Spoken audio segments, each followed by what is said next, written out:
আগের পর্বে আমরা দেখেছিলাম যে জঞ্জের মা এটা জানতে পেরে গিয়েছিল যে ওর ছেলে বিদেশে নয়, বরং সেই দিন ছোটবেলায় বাড়ি থেকে পালিয়ে গিয়েছিল।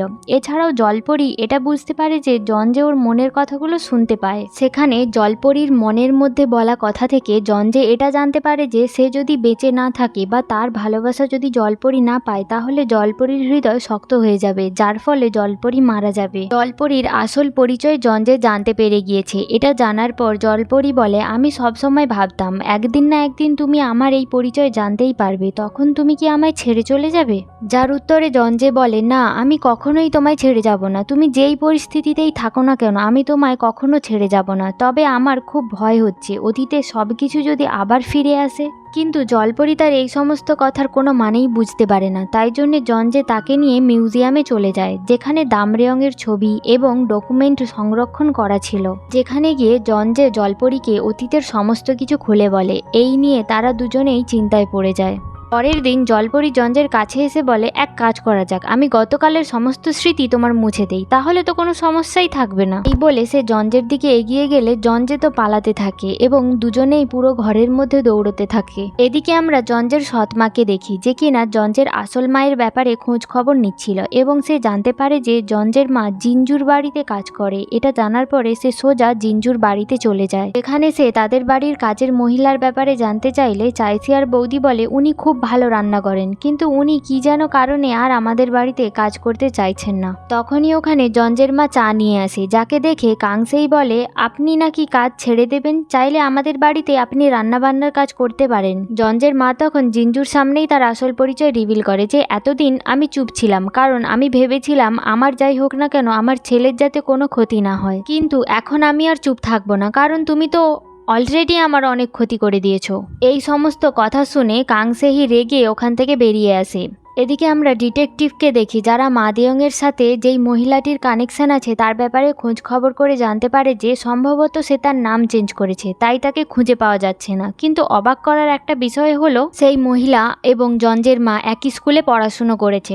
অন্যদিকে আমরা দেখি যে চাইসিয়ার বৌদি জঞ্জের মায়ের আসল পরিচয় জানার পরে তার সাথে এখন খুব ভালোভাবে ব্যবহার করছে। সে এখন কাংসেহিকে বাদ দিয়ে জঞ্জের মায়ের সাপোর্টে চলে এসেছে এবং জঞ্জের মাকে বলতে থাকে, আমি আপনার পুরনো রাজত্ব পেতে সম্পূর্ণভাবে আপনাকে সাহায্য করব, আর আজ থেকে আপনি আমার বোনের মতোই এই বাড়িতে থাকবেন, আপনাকে কোথাও যেতে দেব না।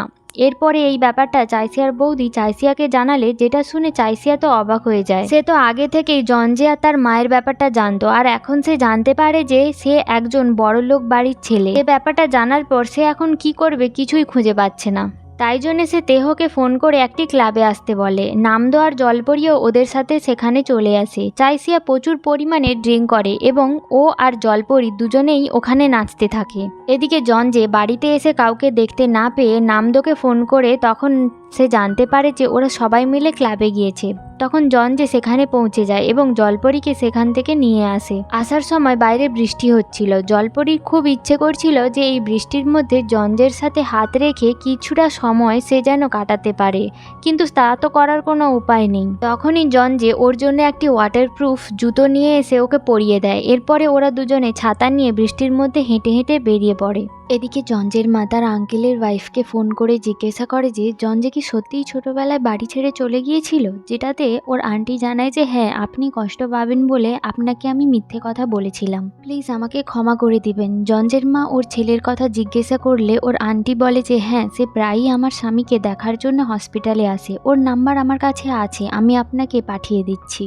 জঞ্জের আন্টি অনেকটা দূরে গিয়ে কথা বলছিল, যার ফলে জঞ্জের সৎ ভাই ওর আঙ্কেলের রুমে আসে এবং ওর আঙ্কেলকে বলতে থাকে, আপনি জঞ্জেকে কি বলেছেন, আপনার তো দেখছি সবই মনে আছে, আপনি বেঁচে থাকলে আমাদের অনেক সমস্যা হয়ে যাবে। যেটা বলার পরে সাথে সাথে জঞ্জের সৎ ভাই ওর আঙ্কেলের অক্সিজেন পাইপটি খুলে দেয়। তখনই মাদেয়ং ওখানে পৌঁছে যায়। তাড়াতাড়ি করে জঞ্জের সৎ ভাইকে ওখান থেকে নিয়ে যায়, কারণ আঙ্কেলের ওয়াইফ তখন চশমা নেওয়ার জন্য সেই দিকেই আসছিল। সে আঙ্কেলের রুমে এসে দেখে যে আঙ্কেলের হার্টবিটটা বন্ধ হয়ে গেছে। ডাক্তাররা তাকে অনেকভাবে বাঁচানোর চেষ্টা করছে, আর আঙ্কেলের এরকম অবস্থা হওয়ার ফলে তার আন্টি আর তার মাকে মানে জঞ্জের মাকে জঞ্জের নাম্বারটি দিতে পারে না। এদিকে মাদেয়ং জঞ্জের সৎ ভাইকে নিয়ে হসপিটাল থেকে বেরিয়ে আসে। সেখানে জঞ্জের সৎ ভাই মাদেয়ংকে জিজ্ঞাসা করে, আপনার মতো একটি দাগি আসামি আমার বাবার গাড়ি চালাচ্ছে কিভাবে? তখন আমরা জানতে পারি যে আসলে কাংসেহি মা দেয়ংকে তাদের নতুন ড্রাইভার হিসেবে নিয়োগ করেছে। মা দেয়ং জঞ্জের সৎ ভাইকে বলে, এই সব নিয়ে তোমার চিন্তা করার কোনো প্রয়োজন নেই, আমি আর তোমার মা সব সামলে নেব। এদিকে আমরা জলপরীকে দেখি, সে ঠিক করে যে সে তার জন্মদিন সেলিব্রেট করবে, তাই জন্যে সে তার সমস্ত বন্ধুদের ইনভাইট করে, অর্থাৎ সেই ছোট বাচ্চা মেয়েটি, সেই ভিখিরি মহিলা, এছাড়াও জঞ্জের মা। তাই জন্যে সে জঞ্জের মাকে ফোন করে তার বার্থডেতে ইনভাইট করে। জঞ্জের মা জানায় যে আমার মন মানসিকতা একদম ভালো নেই, এখন আমি হয়তো যেতে নাও পারি। জলপরী জানায় যে এটাই আমার প্রথম বার্থডে সেলিব্রেট হচ্ছে, কারণ আমার মা বাবা আছে কিনা এবং আমার জন্মসাল বা তারিখ সেরকম কিছুই আমার জানা নেই। সেটা শুনে জঞ্জের মা জলপরীর বার্থডেতে আসার জন্য রাজি হয়ে যায়। এরপরে আমরা দেখি যে জলপরী জঞ্জের মাকে আনার জন্য এগিয়ে যায়। তখন আমরা জঞ্জেকে দেখি যে কিনা জলপরীর জন্য ফুল কিনে সেই একই রাস্তা দিয়ে বাড়ি ফিরছিল। তখন সেও দূর থেকে রাস্তার অপোজিট সাইডে জলপরীকে দেখতে পায়, জলপরীও তাকে দেখতে পায়। তখন জলপরী জঞ্জেকে জঞ্জে বলে ডাকতে থাকে। তখন জঞ্জের মা এটা শুনে অবাক হয়ে যায়।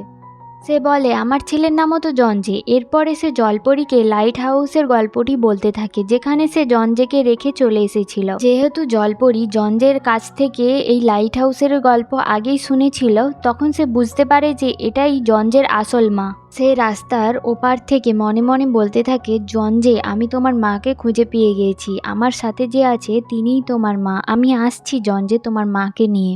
জঞ্জে জলপরীর মনের কথাগুলো শুনতে পায় এবং সেটা শুনে সে তার মায়ের কাছে যাওয়ার জন্য ব্যাকুল হয়ে ওঠে। এরপরে সে রাস্তা পারাপার হচ্ছিল এবং একে অপরের দিকে এগিয়ে আসতে থাকে। জঞ্জে আর তার মা একে অপরের সাথে দেখা করতে পারবে নাকি, ওদের সাথে কোনো অঘটন ঘটতে চলেছে কিনা, এরকম প্রশ্ন রেখেই 15 নম্বর এপিসোডটি এখানেই শেষ হয়। Thank you.